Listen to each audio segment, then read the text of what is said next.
How to make a proper demo deck. A proper demo deck includes three major components. The first component is going to be a recap slide that summarizes what you learned in deep discovery.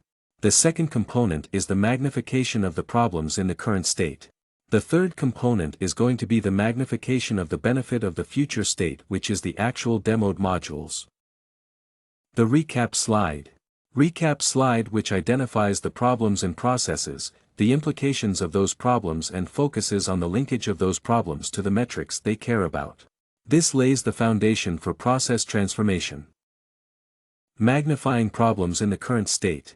Current state screenshots and talking points/insights to drive how the problem in the current state impacts the organization and provides maximum contrast to the compelling demoed future state. Magnifying benefits in demo environment. Future state will be a demo in a custom environment showing them digitized and automated processes to drive the metrics linked to ROI.